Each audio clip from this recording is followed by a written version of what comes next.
Hey UK, Brendan Burns and I are doing our comedy show August 1st and 2nd in Birmingham and Manchester, then the 3rd through the 28th. We're doing a show every single night at the Edinburgh Fringe Festival, 10:45 at the Pleasance Dome. Also the first two Sundays, August 7th and the 14th, doing a live Art of Wrestling at Studio 24 in Edinburgh. Info on that later. All the other information about shows are at coltcabana.com. Please come see me this August. All right, enjoy the show. This is the Art of Wrestling with professional wrestler Colt Cabana. It's Colt Cabana. All right, how you guys doing? Come on in, sit down, relax. You're about to listen to the Art of Wrestling, a professional wrestling podcast. It's a life podcast. It's personal journal. It's an entry into the minds, souls, the hearts, and lives of the people involved in the world of professional wrestling.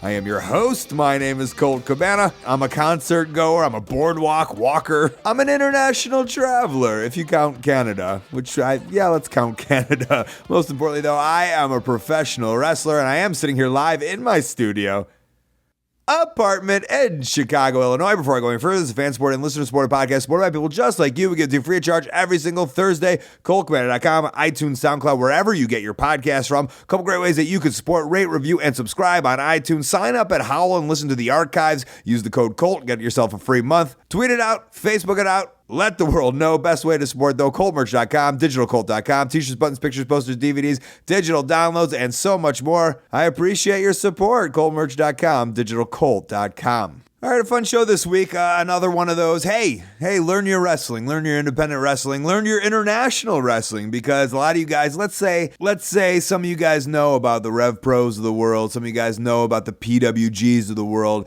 where there's that stuff happening everywhere, and that's happening now in Dublin with over-the-top wrestling and kind of leading the movement and the revolution over there, and that's a lot of pressure. And once you say that about a person, then all of a sudden it becomes not as cool, so I won't even say that. Just a dude that's over there helping the scene is Luther Ward. I went over there about a month ago, and I talked about that in the podcast once I came back from Dublin and Ireland in general. So happy to give you a representative of the country who's still there. I know I've had Damo on the show, but he's kind of a guy who made his name in the UK or in England. I've had Fergal on the show, or Prince Devitt, or Finn Balor. Is that sad that I was trying to think of his WWE name and it took me the third one to get it?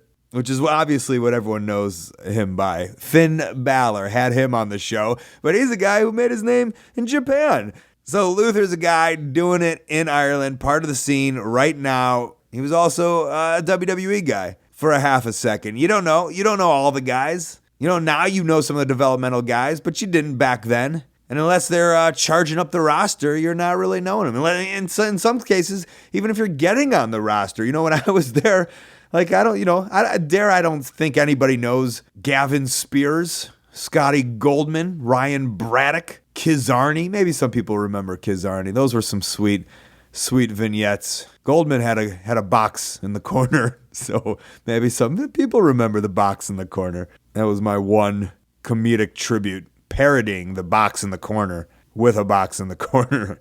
Luther Ward was, he was signed up with them and he was over there, but we talk about it. You'll enjoy it. It's great. I had a fun little week out in the East Coast and headed over to Canada. By the time this is out, I'm going to be headed on over to the Gathering of the Juggalos. There's so much going on in my life, and I'm so excited about it. What was I doing on the East Coast? I had a Ring of Honor television taping over there. I wrestled Jay Lethal for the title. Nobody ran in, and we just had a match. And it was a really good match, and I'm really proud of it, and I can't wait till it comes on television. And dare I say, my body is so, I think it's official. I officially know that I am not in my 20s anymore, or even in my early 30s, because I'm still hurting. And maybe I should have stretched. I don't stretch that much, I'll be honest. I'll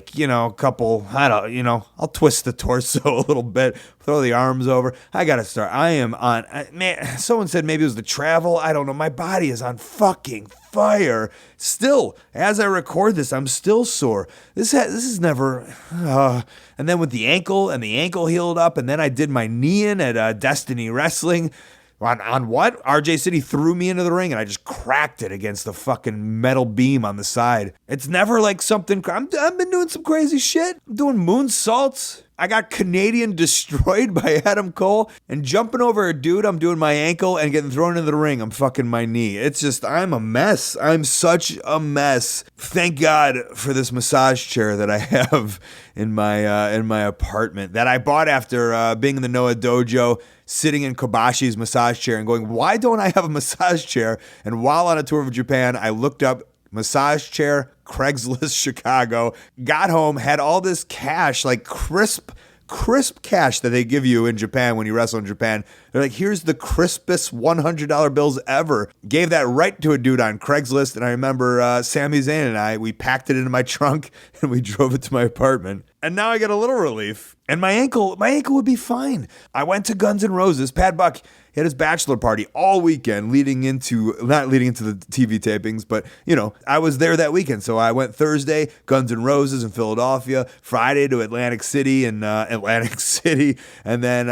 went back to do the TV tapings on Saturday. And my ankle was like feeling pretty good. And then all of a sudden, I don't wear a brace or I don't tape it up while I go to Guns N' Roses, and I'm just walking around, and then I'm standing on it and I'm walking all over the place and, getting into it. And then we're walking on the boardwalk, and before I know it, like my ankle's swelling up, and I'm wondering, why is it swelling up? It's like, oh, you fucking dummy. Your ankle hurts and you didn't do anything about it. And you're not in your 20s or early 30s. And that's how that works. That's how the body works. Get used to it. It's not going to get any better. I say that, but Axl Rose, 54 years old, killing it. Almost an inspiration. I almost got inspired. Like, oh, I can do this. 54, I'll be doing this. Not a problem. If Axl can do it, I can do it. And you can do it. That got inspirational from me to you for no reason. For no reason other than Axl can do it. I believe in you, listener at home. I believe in you. You can do it. What? Fuck if I know. Something. Do something. Here, I'll tell you what you can do. You can dress nice. That's what you can do. I believe in you. You can dress nice. You can do it. We got a song of the week this week, and it's brought to you by 54 Club Apparel at 54club.com. And they're going to be the ones doing this. They're sending you really nice clothes every month so you don't have to do anything. Listen, I love 54 as a sponsor because it's really everything I believe in. I hate so much shopping and trying stuff on. I just don't want to do it. And this is only $60 a month. If you got that clothing budget, then do this. Shipping is free to your doorstep. It's always cool, fashion-forward clothing, and it just makes sense. 54 is a brand. You can only get it by being a member. The brand is based off of Los Angeles, and they have proven stylists that will make you look good and educate you on how you can look good. They take care of every occasion that you want to go to, the club, the library, the couch, the wrestling show. Sign up at 54club.com and then start building your wardrobe. Different season, different looks. You'll be hooked up. Before you know it, you're going to have a great, diverse closet. Listeners of my show, we're going to get you the first 2 months for 50% off, basically $250 worth of clothes for $60. And that offer expires at the end of July, so get on it. Use my code COLT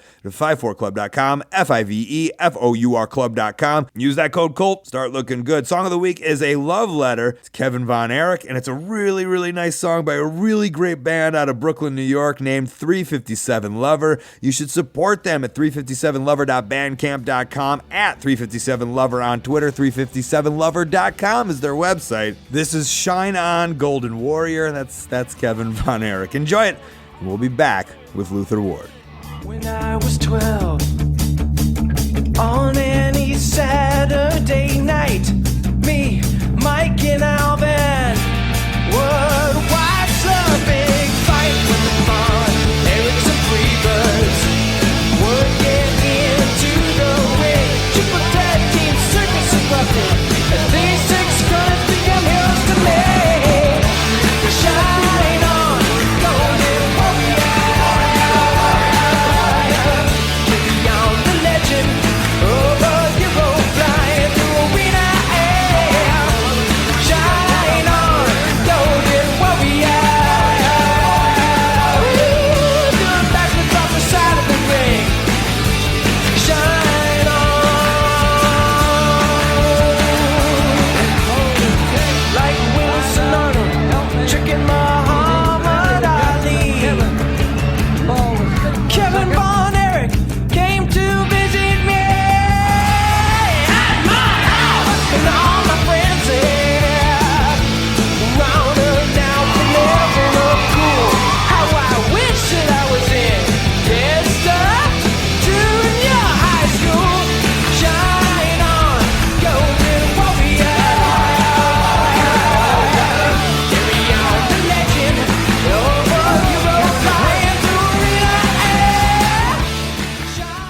I think you're on American time. I'm on American time. You've got to give me a time. You're just like, go ahead and sleep. And then and now it's 1 p.m. and I think we have to leave in a bit. But I'm good. So I had what a time I had. Yeah, you were over here for Over the Top Wrestling in Ireland. Yeah, what a time I had in Dublin. Although I've heard such great things. Well, you're right in the middle of the Gay Pride Festival. Well, that's as well. So I've heard such great things about you gay people here in Ireland. No, you guys, you're building up. I don't, like it's. I forget his last name, Alan. He's very he's one of the best fans ever, right? Yeah. And he was just like, I can't believe something for me is in Dublin now. Yeah.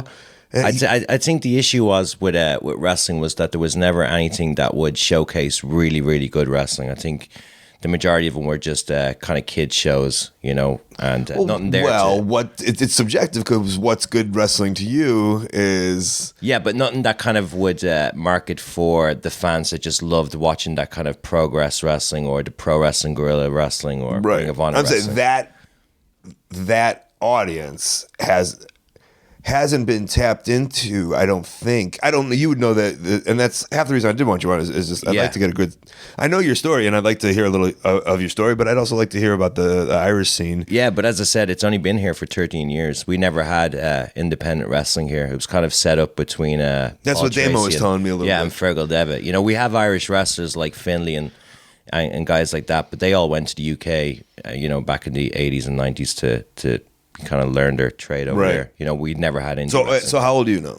I'm 33. 33. Okay, and so when you were, you got in it right when you. Yeah, I was around 20. The original. You were the original. Yeah, it was like me, Seamus, Madman Manson. We all started at the very, very start. So you were 20 when you started? Yeah. We all trained together. It was me. The guys that would still be around would be me, Manson, Seamus, and a couple of other guys came through that school at that time. So who was the original trainer? It would have been Blake Norton. He was there for a while, but the idea, he kind of taught us the absolute basics of hitting the ropes and how to bump, and then we got a guy from the UK, Lee Butler, but he showed us he was more into the British style. So isn't that wait for my joke? No. Insert joke here. Gerard Butler was Lee something in a movie, wasn't he? Maybe. Fuck. Lee Butler wasn't a movie? All right. Lee Butler came over and he did what? Sorry. Well, he taught us the British style. So we kind of had it was kind of a good basis to have the English style and the American style as well. So, which is funny because I came over here in 2014 because the Wrestling Channel was based over here. Yeah. And so let's say you're 17 or 18 years old. Did you want to get into wrestling when you're 17, 18? Or was it like, hey, Blake Norton's doing something? You're like, all right, I'll give it a shot. Not really. I had no aspirations to be a wrestler. Kind of wanted to get in at the promotion end of it. And I know you were in those, and we'll get into that. That's weird. So you were 17, and you're like, I want to be a promoter. Yeah. Were you into e-fetting? Well, no, absolutely not. But it was kind of a thing where we got talking with the guy from Irish Whip Wrestling, Simon Rochford, and he was promoting shows. But as I said, there was no indie promotions here. So in order to do a show here, he had to bring in everybody from all over Europe. So there was wrestling. Well, that would have been the first indie show. Would have been the Irish Whip Wrestling. Because then that's what I did. Yeah. But when there was a team, I'm trying to think. Org Williams would have come here the odd time from the UK. They would bring some random. I mean, maybe twice a year they would have done. And they would have done the tribute shows as well, with the fake Undertaker. They would have? You had seen, or they would have? They did. I never went to them, but I heard about them. I always like hearing from the fake X-Pac. Yeah. And I tell the story all the time. When I came over here to England, I met the fake Undertaker, and I was like, well, what do you usually know wrestle as? He's like, I've only been the fake Undertaker. That's all he had wrestled for 12 years is the fake Undertaker. Yeah, what a job. It was a poor guy. He had no identity. He had no identity for himself. He was just known as the fake Undertaker. So hold on, that's all you wanted to do was be a promoter. Yeah, but when we opened up the wrestling school, because we had to open up a school because there was in order to do shows here, you had to fly in a ring, you had to fly in a ref, you had to fly in all the roster, So we needed a school. So the idea was to open a school, have like kind of an undercard, a mid-card, and then maybe bring in some kind of higher level European guys. Who would have that been? Huh? Who would have that, like your first shows, who were the higher level? Like Doug Williams and guys like that, you know, that would be able to carry the main events. It wasn't the like old World of Sport guys hanging honors. No. Did you get that on TV? Maybe you're too young. No, I mean the first would have been through the wrestling channel when it was here. They But I'm saying if 2012 or 2011 were the first shows. Yeah, I wonder. Yeah, I guess it would have been like the cool. Yeah, British guys. It would have been Doug, right? Yeah, Doug or 2001. I mean, right? Yeah, maybe. Yeah, 2001, 2002. Yeah. And some kind of like, you know, the way Brian Dixon would have some American guys over as well, so they'd come in the odd time as well and do the main PN events. News just rocking Ireland. Absolutely, yeah. Okay, wait, but still, you're 16 years old and you want to be a pro. Yeah, come on. I just no aspirations to be a professional wrestler. To be very honest, were you one of those who were just like, I'll be a manager, I'll be a referee? No, here was the story. So basically, I was always into kind of going to the gym and lifting weights and kind of working out. So when we opened the school, we kind of like, it was just 16 and anywhere from 14 to 16-year-old kids coming down. We were like, we can't do shows with these kids, you know? So it was, the promoter, Simon Rochford, actually said, like, you know, maybe you should give this a go. Sheamus was like the biggest guy we had, and Madman Manson. The rest of them were just, they were all like scrawny kids, you know? So I said, okay, I'll give it a shot, you know, just because I was kind of in shape at the time. But that was the only way I actually got into it. Did you think, like, when I went to wrestling school, I was just like, even though I was like, I came there as a college athlete. Yeah. But I was just like, I'm going to be the most pathetic guy here, and I was like the biggest guy. And that's why I just had no aspiration. I'm not the most athletic guy, you know. I never excelled at football or anything like that. So it just wasn't anything that I really wanted to get into, you know, because I just didn't think I'd be really good at it. But the only place, like, everybody in their head who thinks what they think a wrestling school would be like, the only place that is the Performance Center. Yeah. And that's because those fuckers are getting paid to be there. Yeah, otherwise absolutely. They would. Yeah. You're right. You're not paying $2,000. I don't know, you know, like whatever mine was. Yeah. Blake Norton, so he was, back to when I came over, he was like, I know who he is. He did like the interviews on the wrestling channel. Yeah.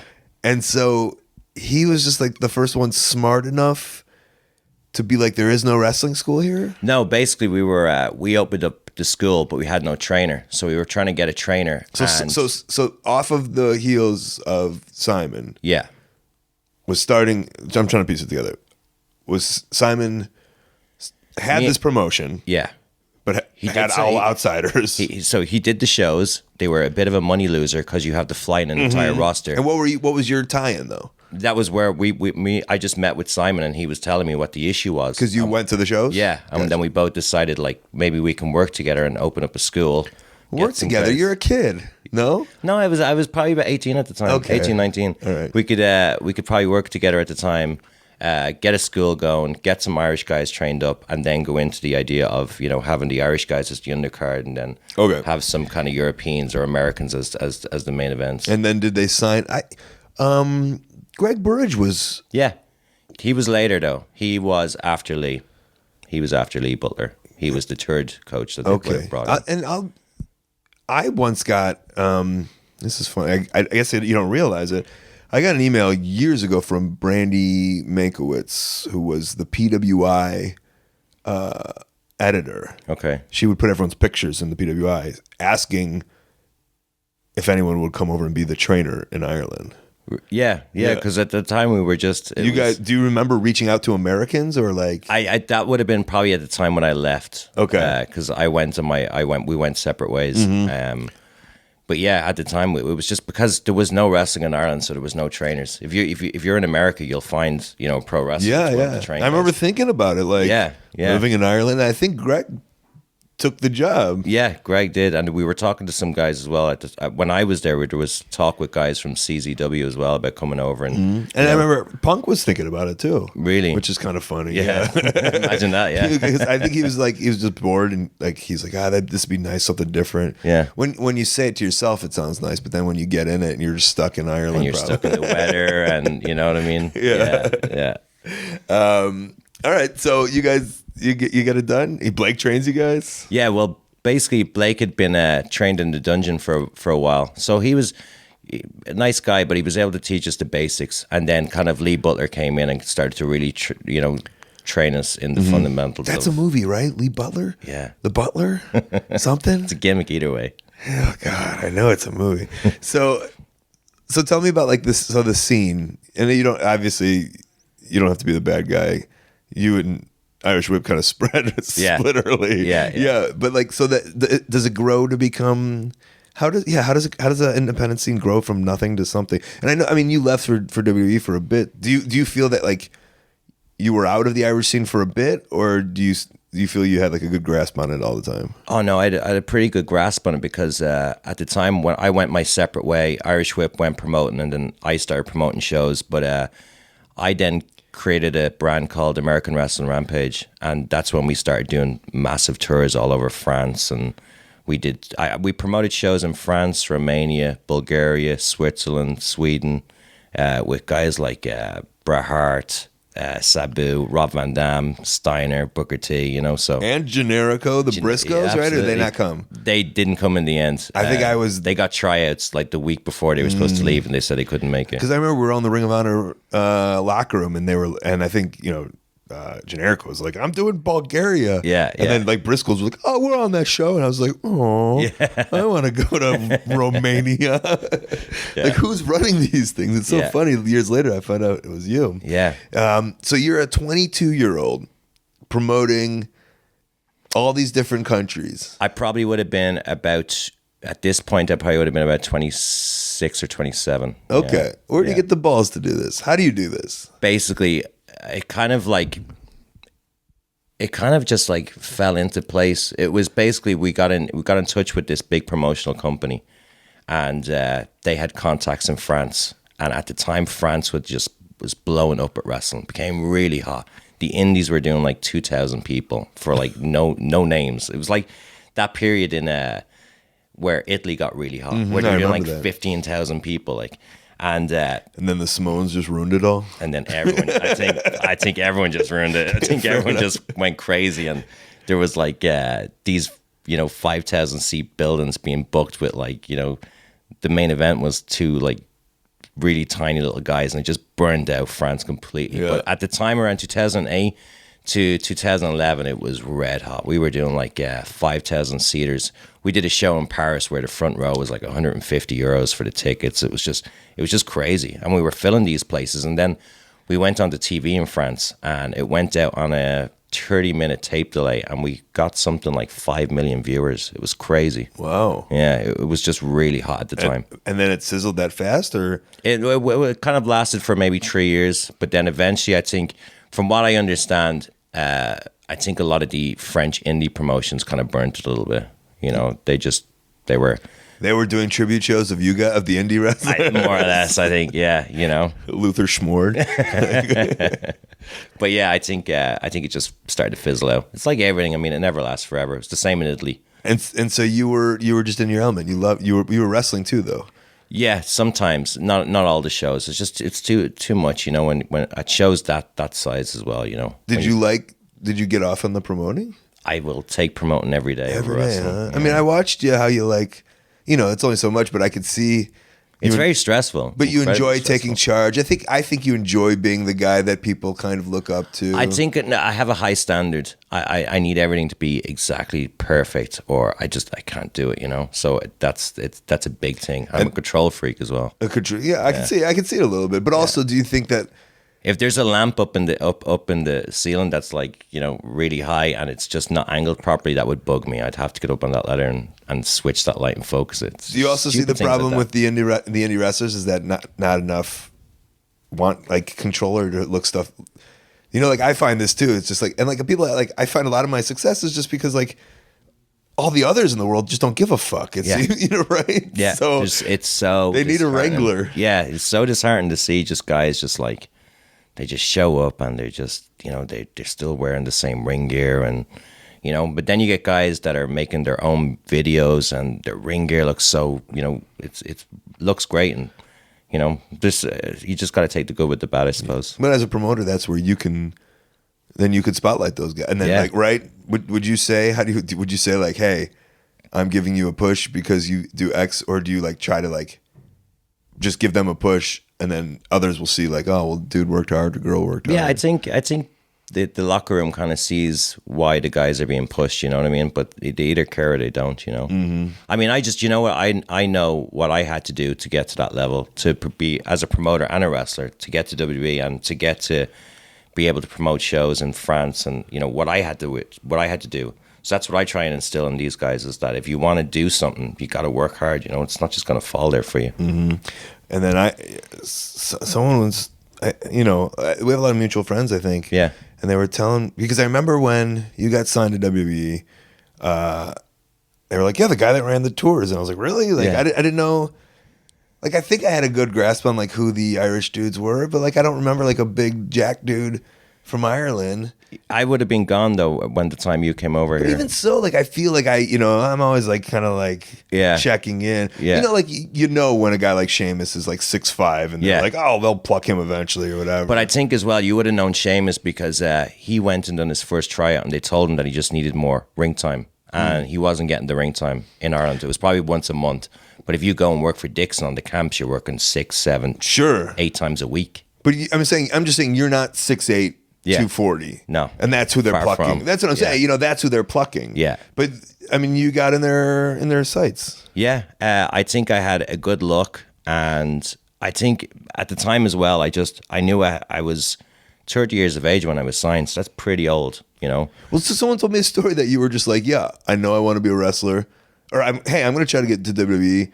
And then you're just like, you like stopped everything and just like, so here became an animal or something. Here's basically what happened. The Euro just completely died at one point, and France, all the big territories that we were promoting these shows in, kind of just went, it's too risky for us to do these shows anymore, because the shows that we were doing were costing 50, 60 grand a show. Some of the venues we were doing were not your money though. No, kind of like we created the shows and sold them on, but some of the venues that these guys were renting were like 20 grand a night. You know, really a lot of money going into these shows. So it kind of all just kind of fizzled out around 2010, 2011. So it was kind of me like going, what am I going to do with my life? Do I just completely get out of wrestling, or, you know? And that's when I decided that me and my girlfriend Rachel were going to try and get to WWE, which was just, when you look back at it now, 2 Irish people trying to get a contract with an American company for wrestling is just kind of like, especially when they only have so many people in their contract. So probably so many Irish people they're going to pluck too. Exactly. Right? Yeah. So myself and my girlfriend just decided to, just go full steam, 100%. And Rachel started doing the wrestling classes, and she got signed. And then I knew. She started doing the classes. Yeah, well, I mean... Yeah, we put her in classes. I mean, folks, if you want to get signed, just start with the classes. But the thing with Rachel as well is that it was like, looking back on her tryout, she knew she was signed because she got a private meeting with like John Laurinaitis.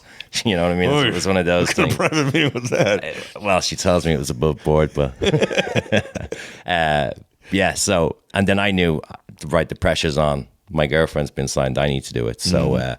yeah, I just put a full year of my life. It was like living like a bodybuilder preparing for a show, but only a 1 year away show. I was going to say, it's mainly just gym, right? Gym, working on my promos, working on my ring stuff. Because there's not, I mean, you can't do a full schedule of wrestling in Ireland, right? Not really. No, right? No. Like, what's the most the guy just living in Ireland is going to work? Well, there is a promotion called Wrestling.ie, and they run most weeks. So you could wrestle at times if you wanted. I mean, around that time, I probably was every weekend. Plus, I was doing trips to Germany and places like that, and Belgium. But yeah, it'd be pretty, like, not like in the UK. Like, you look at El Ligero, and he's out there 6 days a week. Right. It's crazy. Yeah. But yeah, in Ireland, probably once a week, around that time. Once a week. And then what are you doing to work on your promos? Everything. Acting class? I did. I took acting classes. I also just watching promos, YouTube, every day. You're just obsessed. Yeah, just finding everyone kind of getting as many different styles of promos as possible. Like, who'd you watch? Dusty, everyone, Austin, even the indie guys. Even some of the indie guys at the time, like Punk, obviously, and yeah, just anyone that I could watch on YouTube. You know what I mean? Did you burn out of wrestling or weightlifting or anything? I think In my head, I've got this whole Rocky montage of you going. In hindsight, when I got there, I think that was when I arrived, I was burned out. You're like, I was done. My body was sore. I hadn't had my carbs were just depleted, and you're in your 30s now. I'm in my 30s. I'm not getting out of bed as quick anymore, and right? just the grind as well. I think the weightlifting is more grinding sometimes than the wrestling, and I don't even lift heavy anymore, but most of my injuries come in the gym, and it's not like I'm a reckless kind of person in the gym, but I find anything it's usually just from weightlifting sometimes. It's funny you say that. Were you at the Performance Center or no? Yeah. I was in Tampa. I did about 6 months in each. So I was probably in Tampa for about 6 months, and then I was in Orlando for 6 months. Because they were telling me that they got the dudes, and you can doing these crazy lifts that are just I don't think good for your joints. And I didn't like it, and I think it's the same. lifting part, or the whole strength and conditioning aspect just wasn't for me. I mean, I started lifting weights when I was 16, but I never got into Olympic lifting. I never really got into. Maybe from in my early 20s, I used to lift really heavy, but then I kind of realized from hanging around with high level bodybuilders that I'll give you a story. I went to the gym with Scott Steiner one time. On tour. Congratulations. I have to go to the gym with Scott Steiner just to see what this guy does. Does he really have girls on his shoulders and, doing dips? And I was. Wait, is that a promo that he once cut? Have you never seen his workout video? He has a workout video? You haven't seen his workout Jane video? Fonda? You haven't seen his workout? No. You got it. It's on. Was it on WCW TV or something? No, I think it was after he left WCW. He just put out a workout video. Check. You'll find the trailer for it on YouTube. And it didn't get as popular as DDP Yoga. I don't know. It's pretty popular. In its own genre. You haven't seen for this. the wrong reasons, though, huh? It's him basically training with 3 girls, and he has girls on his shoulders, girls on his lap, and he's doing dips. And how could you concentrate? That's why I had to check it out to see if this was just a gimmick or not. But and then I realized none of these guys were lifting 500 pounds. It was all kind of more better movement and things like Even that. Scott Steiner? Steiner was doing curls with I know he used to do pounds, but 15 kg in each hand. I once saw John Morrison do side raises with 10 pounds, and I was like, "What's going on here?" I was like, "Did these guys rib me or what?" Did you ask to work out with Steiner, or did you just want to see it from afar? No, but when you're on tour, it's a group of guys that go, "Let's go find a gym." It's right, we'll get on that as well, And at the time, it was like the body guys. This gym was on the tour. We had Haas Benjamin, Davari, who was just a real life action figure. Rene Dupree, who was a champion when he was 13 or something, and Generico Steiner and Generico, just a real body guy. He just stood there in the corner with his towel and his water. Yeah, texting away, right? And Pac was there as well. Yeah. Oh, he probably dragged him to the. Yeah. So so you're all just in the gym. Do you have any good Scott Steiner stories? Was he okay to work with? He was actually okay because we were talking to some guys from TNA, and they were like, "How much of a nightmare was Scott?" And we were like, "Scott was really nice." The only thing about these shows were they were so big that we were traveling in a double-decker bus that had a toilet, that had a food bar, so everyone was kind of being looked after really nice. So there was no real need to complain, and all the hotels were 3-4 stars. Yeah, these shows are pretty big. I've heard some great stories about Scott, in terms of you hear the wild ones, and then you hear the ones where he's just I don't know, there's this tour that we do, Danny Duggan runs this tour in Manitoba around there, and they're not your tours, and they were just he was great. He was just easy every town, he's such a sweetheart. I think people were saying as he's gotten older, he's kind of calmed down a bit. So maybe if it had been about 5 years previous, we could have had some crazy stories. Yeah. So you realize, the wear and tear on the hard lifting. Yeah. Right? I mean, at the end of the day, I guess we are athletes, but we're also, there's such a pressure, and maybe it's not there anymore, at least from corporate televised wrestling, is you got to look good. It's not I don't know anything about weightlifting, but does that make sense, right? Yeah, but you kind of got to look athletic at least, don't you, I mean, if you look at all the nowadays, right? Yeah. But if we look to when we were kids, to what we thought you have to be as a wrestler. Yeah. You got to look like an action figure. Yeah, but that's when me and you would have broke in. That's that kind of mentality was still there. You know, when I broke in 13 years ago, it was still that you had to be big, jacked up, and be able to work. But And that was probably the best thing that ever happened to me because it's just, I assumed I'll never make it yeah, to there. So I'll just be a wrestler. And that's why I'm like an indie dude. yeah, Because I was never like, there's guys who just want to go to WWE. yeah, And then there's guys who are just like doing it so they could be a wrestler. yeah. And I just never thought I would get there. But that's changed now completely. It's changing now, and it's pretty good to see all these guys that are working hard and getting their shot there. You didn't have like, I don't want to. This isn't a negative podcast, but you didn't have like the best experience on there, right? No, not particularly. Let's do our best to not. I don't want to shit on anything. Yeah, I don't want to shit. No. Right, but it's our personal. I think for me, I've said this to other people. For me, it was just like I was so content on just being prepared, making sure I was in the best shape, making sure my wrestling skills were there, my promos, that I didn't have time to think of how difficult it would be for someone from Ireland moving all the way across the world. Like I had to rehome my dog that killed me. You know what I mean? I had my dog for 6 years. You couldn't take him with you? No. Why is that? Because I would have been there on my own. The days in WWE were like sometimes 10 hours long. Mm-hmm. It just wouldn't have been unfair. I would have been bringing the dog for my own comfort instead of what's best for the dog. I had to get rid of all my belongings. Because you can't bring everything that you own. I compacted my life into 3 suitcases. Yeah. I had to say goodbye to my family. That was they say like moving house is one of the most stressful things you can do. But you put on top of that, like getting rid of all your belongings, moving across the world, starting a new job. I think that was a bit of a.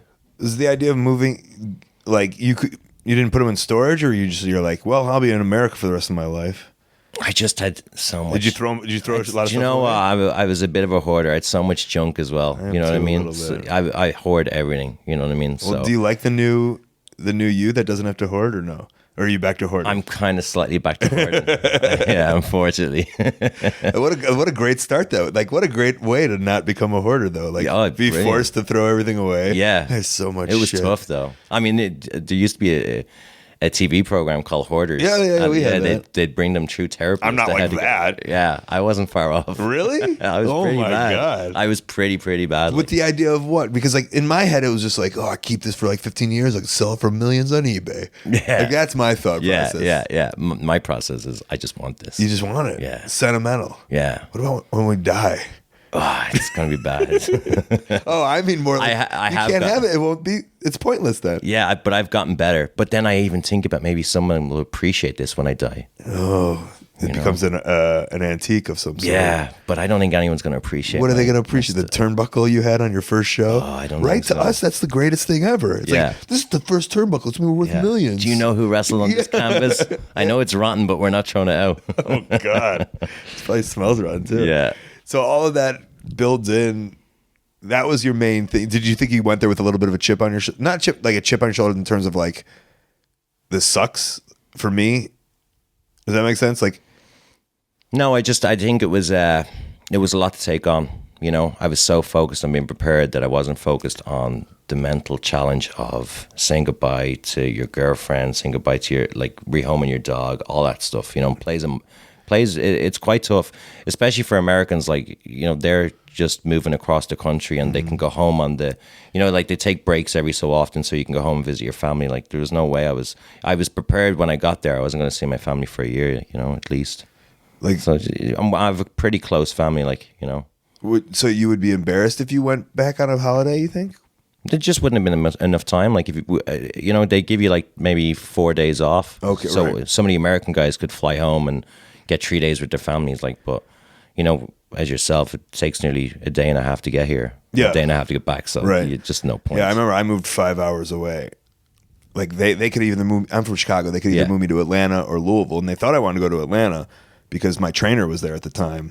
But I was just like, no, like Louisville's fun. I can 4.5 hours. I could drive there. I could drive home whenever I need to. I guess, and God knows if you sound like you have a closer family than I do. Yeah, so. My family's pretty close knit. Yeah, yeah. So, where'd you guys grow up? We're based in Dublin. I grew up in Dublin, but my father died when I was 3. So it was just being me, my mother, and my brother. So we're like really close. Is your brother older or younger? He's younger. Yeah, he was a wrestler for a while, but he kind of like so many, just in the end said, you know what, fuck this. Didn't even want to like. Your brother's the guy. He'll make you the bell ringer if you want to be. Yeah, but he's the picture of the guy as well that went into. He's now doing the. He's not doing MMA, but he's doing the jiu-jitsu, and he's more into the kind of the UFC now. He's going with the trends. Yeah, like so many other people. Although I don't know. Do you think that trend has shifted away? I definitely think the UFC has fallen. Like when we were 2000, I remember 2008, right? It was just like everyone, all the fans were kind of tap out. Affliction shirts. Yeah, Affliction. Yeah, right. Yeah, I remember like we did one tour in 2008. I think it was in March, and Chris Masters was on the tour, and every day he had a new Affliction shirt. And then we did a show in another tour in November. And you just got on the bus, and everyone's just sitting there in Affliction. It was like, what the hell? Not this guy. Yeah. I bucked the trend. Yeah. I think the weirdest thing was when Finley was like 55 at the time, and he's like rocking. It's like, come on, man. Like, yeah. 3 years after the fact, though. They're all in the garbage. Yeah, they're all in the van. Yeah. Now they all have Muhammad Ali shirts. Yeah, but I don't think Affliction didn't have the kind of bad stigma that it did in America. Like I heard that, you know, you wouldn't get into a nightclub if you were wearing Affliction shirts because I thought you only got into a nightclub if you wore an Affliction shirt. Yeah, I was hearing towards like the end that it was like it's seen as like MMA people wear these shirts and shit starters. Yeah, I could see that. I could see that. Did you? Here's a personal question. Did you get fired or did you quit from? Depends how you look at it. Did you do enough to get fired? Yeah. I mean, towards the end, I was just miserable. I like, you know, it's just. Did the boys see it? Were you one of, like, looking back, were you one of the guys that they were like, ugh? To be honest with you, I never played the game. You know, playing the game was just never the aspect. Well, there's a song written about that. Absolutely. I was never one of those people that Did you feel better? I don't think I did either. And I felt good about myself. Yeah. Isn't it liberating though? Yeah, I mean, it won't get you very far. Look, it's sad to say that, but like me and 3 other guys got released on the same day, and I found one of the other guys in the car park crying. And I was like, "What are you crying for?" Wow. You know what I mean? The only thing I was disappointed for was my family, because my family kind of believed that I was going to make it. You know, so that was kind of like, you know. But inside, I was so happy, elated, huh? Yeah. Just waiting for that day, like the idea of like, I just remember like tomorrow I don't have to wake up at 9:30. I don't have to go anywhere. Like I could just Like to be honest with you, it's kind of like I put my hand out to be slapped. I kind of cursed them out backstage, and I just. What were you doing? I'll give you the short story. Basically, I was to do a match. The other guy couldn't do the match before. He told the office maybe 5 minutes before the match that he had an injury and he wasn't going to be able to do the match. So we got pulled into the office and they're like, "Why are you telling us 5 minutes before the match?" And they said to me, "Did you know about this?" And they started going off on me, like, and I just said, "Oh, fuck this place. You know, What am I getting heat for his injury for?" And you said that. Yeah. Like, come on. Yeah, I just said, "Fuck this place." But man, fuck. It's but if I was playing the game and I wanted to be there, there's no way I would have turned around to the office and said, "You know what, fuck this place." Yeah. When you say fuck this place, they and I knew this as well. When you say fuck this place, they know that this guy does not want to be here, so let's just give him what he wants, and that's what it was. I remember it was Norman. Norman turned around and he goes, "What happened it happened in the Tampa arena?" And I said, at the Tampa. Oh, at their arena. Remember their Tampa, the FCW. They would go back and do shows there every Thursday. And I just said, I just had enough. And he goes, "Joe, you messed up bad." And it was like 2 days later. Yeah. But man, I've had times in my life, like even now at other jobs where like I think about now, like why didn't I just be like, "Fuck you"? Like, what do you like? You're an idiot. Yeah. How do you not see it this way? And this isn't even wrestling. This is like. And you hit yourself a little bit being like, all right, next time that this situation comes up, I'm going to do something like that. Yeah, and you did, at least that's pretty nice. Like, but that's what I mean. I put my hand out to be slapped, and but you know the consequences that will come after. Exactly. And if you're okay with that, exactly. And for me to say "fuck this place" was like the weight had just been lifted off my shoulders. Yeah. You know, so and then what was the plan? Just was it? Well, when you kind of leave, you kind of get like your indie bookings kind of shoot up a lot. So I hung out in Florida because I don't know what it was like when you were there, but we were doing like 60 hours a week in terms of like just training and traveling, and because like your call time is like 2:00. Well, whatever you were in I don't Orlando, but whatever the FCW schedule is, that's what I was on. Okay, yeah. So it's yourself. Like, I mean, realistically, we only had Sunday off, and so I never got to see Orlando. So I just took 2 weeks, went around, went to Orlando, got to Disney World, got to Universal, had a good time, and then I was like, okay, let's take the next chapter of my life, really. Yeah, and what was that's when I came back and I started thinking about like, well, what can I do next? And I kind of focused on kind of just doing some indie shows, and that's where I kind of got the idea, well, maybe we can do something in terms of like creating a promotion that fans that want to see great wrestling kind of flock to in Dublin. And that's kind of all going for a full circle. But you guys do an 18 and over, but it's an 18 and over show, right? It's like, I think for us, the whole 18 brand was to say, this is for you. You know what I mean? If you're over 18, this isn't a show where you're going to get the kind of he's behind you pantomime wrestling. You know what I mean? We wanted to tell people that this is a show for you guys. That's why it's over 18. So you know what I mean? So, yeah. It's just, man, it's just not. WWE is what, there needs to be something different. And like, I think it's always, and it's just, and this is, Over the Top is the kind of, just how I feel, like, just like you said, PWG or ICW in Scotland.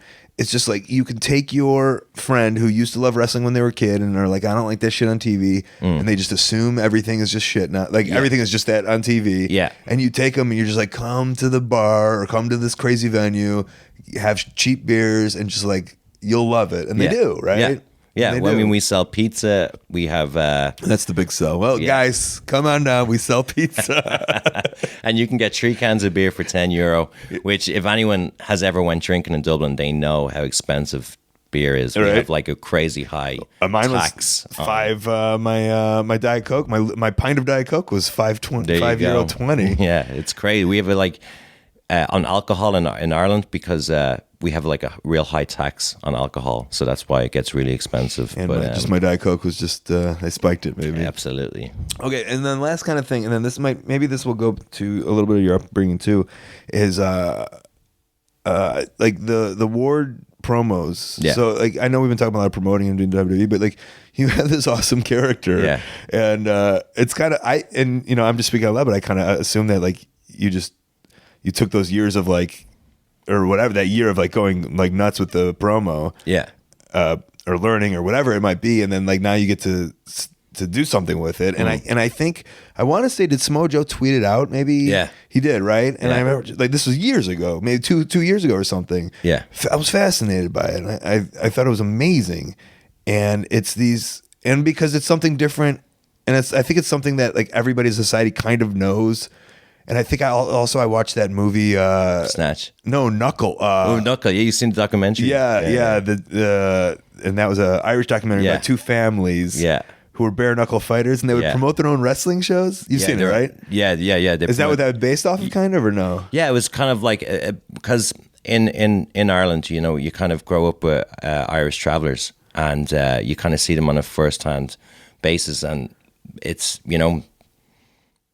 the Knuckle documentary is very, very real to life. It's crazy. Yeah. They're promoting shows on YouTube, promoting bare fist knuckle fighters. Well, it's basically big family feuds, and instead of like just sitting down and talking out, they they hammer out with bare knuckles. Yeah. And then they like keep a scoreboard, like, oh, our family's winning. Yeah, like, it's 3-2 to our family. Yeah. And it's crazy amount of money as well, betting. As well, I think that's one of the main things as well, is like the betting on the bare knuckle fights is pretty big as well. And then so like that promo is like, it's like, because there's something always so cheesy about wrestling of like, and that's why. So I don't know if like I do these, I did a promo for the Coming to Ireland. I'll do these worst promo ever. So I'll find any way not to put a fucking camera in front of me and be like, oh, I'm coming for you. Yeah.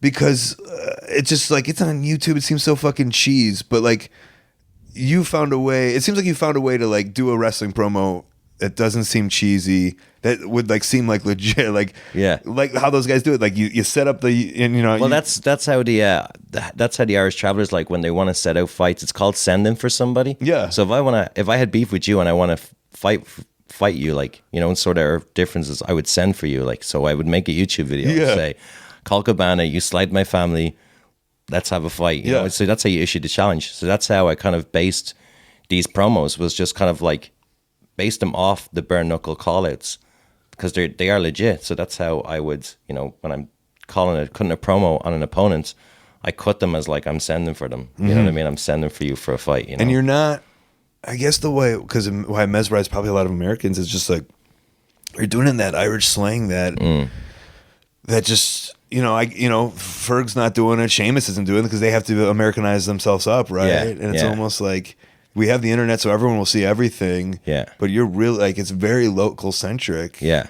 And I started doing it in NXT. That's where it started. And Dusty Rhodes was all over. He's like, we have to keep going with this, because you kind of try out different gimmicks when you're there. And I tried out a few of them, and just as soon as I tried out the kind of the Brad Pitt snatch character, like that was it. He was like, that's the one we're going with. Let's just keep hammering this. Let's try and get this to the fullest. So that didn't give you a glimpse of like, that would give me a glimpse of, ooh, maybe I shouldn't say fuck this place. Yeah, I was talking to Byron Saxton after it, and he said that Dusty, when I got released, Dusty was not clued in, and Dusty was like, really, because Dusty had kind of taken me as one of his guys, that he wanted to help, and I don't think they'd really spoke to Dusty about it before. Oh, don't grab this guy. Yeah. So was that close? So that must have been close to the time when you split then. Yeah, but because otherwise you'd be like, fuck, Dusty, let's. Yeah, because like yourself, when Dusty's kind of giving you the iggies, like if someone cuts a promo, I don't know if he did it when you were there, but like he'd ask around some of the locker room. So Corey Graves and all the the guys that had been there for a while, they would always go, what do you think of this guy's promo? And they'd give feedback as well as Dusty. But then it started to be like, he'd go, Luther, what do you think of that promo? So he was like kind of involving me. So I knew I was kind of like becoming one of his guys that he was starting to get invested in.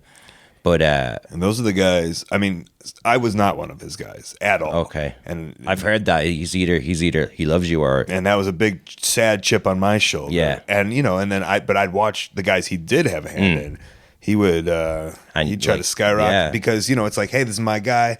When he becomes rich and famous, remember it was me. And I think that was a lot of the gratification. I remember Terry Taylor saying when I was there, he said WWE is it's only about getting somebody to be an advocate for you. If they're that's part of the game. Yeah, they're going to put their name to the higher ups and go, I believe in this guy, give him a shot. Now, if you go up there and you fail, well, then the guy who kind of pushed you is going to get the shit, and they're going to say, well, maybe this guy doesn't have an eye for talent. So they're not going to really give you their endorsement unless they feel 100%. And I felt like towards the end, I was kind of becoming that guy.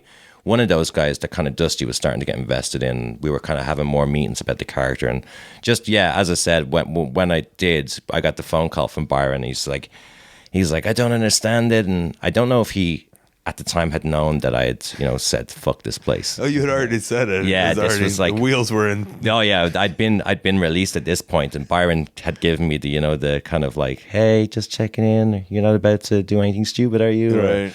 And he was just like, I don't get it. I don't know why you're one of the guys that they cut. And Dusty said was really unhappy. So that's some nice. I think Dusty just kind of embraced that character because there was nothing like it in NXT. Everyone was just kind of doing I'm wearing the sunglasses and I'm going to cut the same promo as the guy before me. And I think Luther Ward was just, as you said, something just completely different. And then that's got to give you some, at least like exit satisfaction. Then when you come back to Ireland, like, well, I know this guy.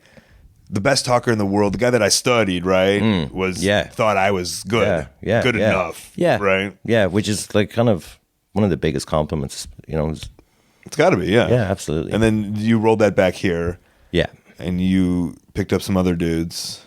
Did you have dudes behind you? It's basically what happened there was I was doing a show, I think maybe in Germany, and they said, can you cut a promo and send it to us to hype the show? And I think at one point I just said to two of my trainees, look, I need somebody to be in the background of this promo.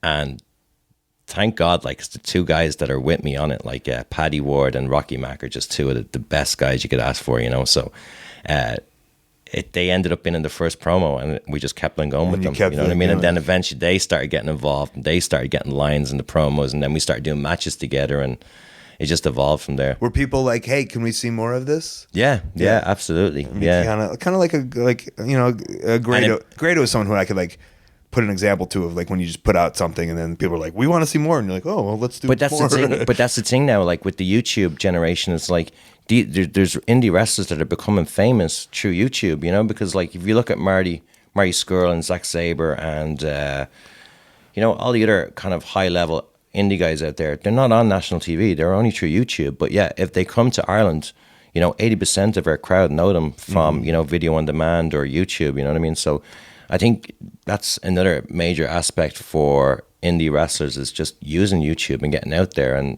putting your stuff out there for people to see. And, because as I said, like these guys they're getting over with fan bases all around the world just through people being able to see their stuff on social media. Yeah. I mean, I was watching that CWC thing, just the intros, and like Zach was getting in the ring, just this huge ovation. Yeah. It's like, oh, you've never seen him. Like Zach, Zach is over here for Over the Top Wrestling on August 6th. And we announced him last night, and the whole place just went crazy. And he's not on national TV. Yeah. He's never had exposure, but like he's so over because of social media. You know what I mean? Well, I mean, a lot like a lot of interviews I did, years ago, I was just like, and here's what I said, and like this will obviously you'll totally understand. I was like, people in wrestling, we grew up, you and I especially, we grew up saying, I need to be on TV to be famous. I need to be on TV and famous. And like I said to myself, especially like after my run in WWE or whatever, I was like,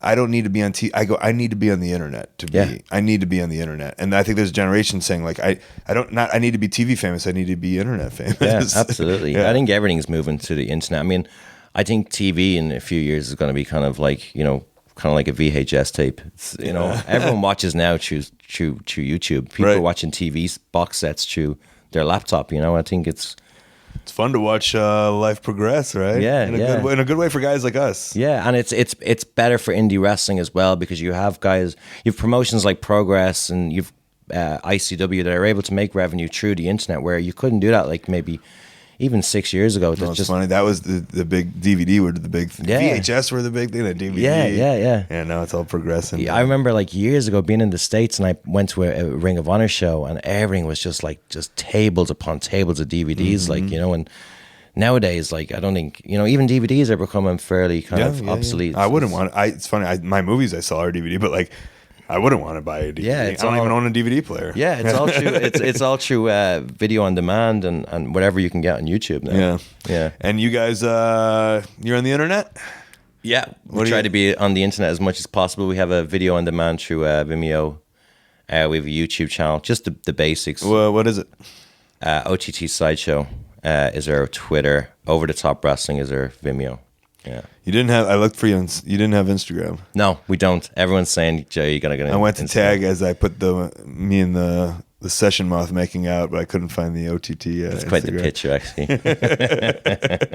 And then, are you on Twitter and stuff and all that stuff? Yeah. Where are you? OTT Sideshow and OTT Wrestling Live. Yeah. That's just Luther Ward. Oh, I'm on as Luther Ward as well. Luther Ward NXT, I think, is still my handle. Smart. Yeah. Gotta get those followers. And that's all, is that all you do is Twitter or whatever? I have a Facebook site. To be honest with you, you're all about promoing.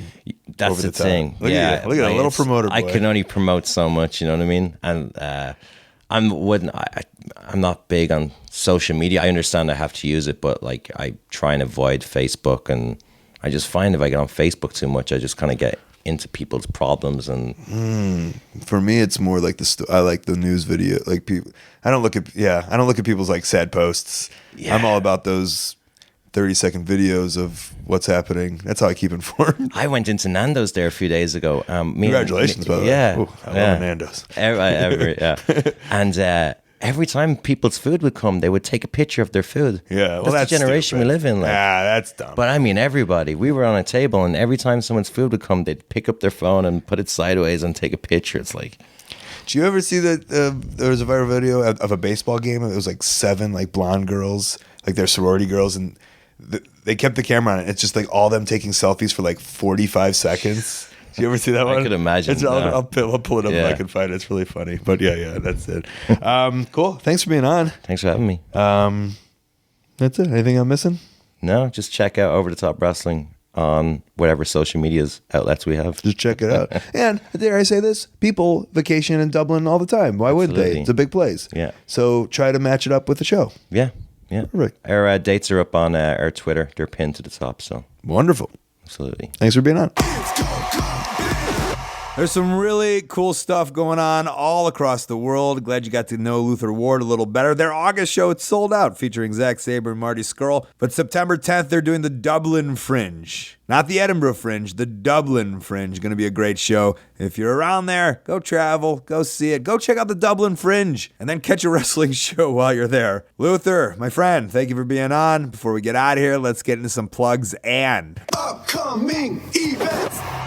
All right, the best way that you can support, ColtMerch.com, digitalcolt.com, Twitter and Instagram at Colt Cabana, Facebook /AOW Podcast, also /Colt Cabana. Past archives of the show are available on Howl.fm. Use the code COLT. Get yourself a free month. ColtWrestling@gmail.com, my very public email. Maybe you're a promoter and want to put me in your upcoming show or convention. YouTube channel, I got that. Go see the fun stuff over there. ColtCabana.com is my website. I got a P.O. box on there, too. Send me some snail mail. I like opening up stuff. Upcoming Friday, July 21st, Thornville, Ohio, JuggaloGathering.com. Saturday, July 22nd, Marionette Park, Illinois, AAWrestling.com. Friday through Sunday, July 29th through the 31st, London, England, LondonFilmandComicCon.com. August 1st and 2nd, Birmingham, Manchester. PerfectStrangersComedy.co.uk to grab those tickets. All of August, the 3rd through the 28th, I'm going to be at the Edinburgh Fringe Festival. Please grab your tickets, Pleasance.co.uk. I'm wrestling while I'm there too. August 6th, Livingston, Reckless-Intent.com. 13th, Edinburgh, Shop.DiscoveryWrestling.com. The 21st, Newcastle, Facebook /Absolute Wrestling. The 26th, Kilmarnock, BCW-Wrestling.com. The 27th, Dundee, Facebook /SWE Online. The 28th, Glasgow, InsaneWrestling.com. All right, that is the show for this week. A big thank you to you at home for listening. I really, really appreciate it. Thanks to Luther Ward for coming on the show and all the people at Over the Top Wrestling. Thanks to Cable Guy Jeff and Stu Stone, Kid Russell, and Matt Jenkins on the music, Dane Miller with tech. I would like to thank my sponsors, HighSpots.com. Hundreds of full-length titles available to download, an amazing VOD service, and a subscription box. They got knee pads, they got gear, they got a wrestling ring, they got it all. OneHourTees.com, they help run ProWrestlingTees.com. That's where you can support your favorite independent wrestler directly. You buy their shirt, they get money. It's such a great system. TweakedAudio.com/Colt. The earbuds that I use get over 30% off and free shipping just because you listen to the show. I have a house guest that's going to be staying with me next week, and I'm kind of excited about it. I'll have him talk on the podcast next week. When I do the intro, it should make for some very fun / interesting podcasting moments. It won't take long. He'll just say hello, and we'll have a laugh, I think, at his expense, maybe. Okay, that's it. That is the show for this week. I'm going to get out of here. Hey, guys, this has been The Art of Wrestling for Colt Cabana. I'm Colt Cabana. Thanks. Is it on there, Hector? Right, I seen your reply there on the Bebo. Was you that started all this crap now with the videotapes and stuff like that? You're going around saying that my sister Teresa only has 4 fingers on her right hand. Go away, you sausage, you. That's a terrible thing to be saying about a woman now. Listen, St. Mark's GA Hall, 29th. I'm ready, prime of me life, 30 years of age. This is me son Paddy, 21 years of age. In the fine prime of his life as well. Tell him, Paddy. I'll fight any man, woman or child that dare step in that ring on the 29th of June. What? St. Mark's GA Club in Tala. I don't care what you've been studying, geography, English, science, don't care by. I'll battle you. This is me brother-in-law now. He's going to be fighting in the honour of my sister Teresa and his wife now. Tell him. I heard you'd be talking about my wife, saying she only had 4 fingers. Well, that's 4 fingers more than you would have after I'm done with you, you jumped up Jackie in ya. I tell you now, just get out while you have the chance, because if I lay me eyes in ya, I lay me hands in ya. And if I lay me hands in ya, I won't be accountable for my actions. Listen, boys, 29th of June, St. Mark's GA Hall, okay? The wards and the McDonald's are coming for you. By the time that we're ready, don't you'll be shiting in the bucket for 2 weeks. One, you're only a ballsy anyway, boy.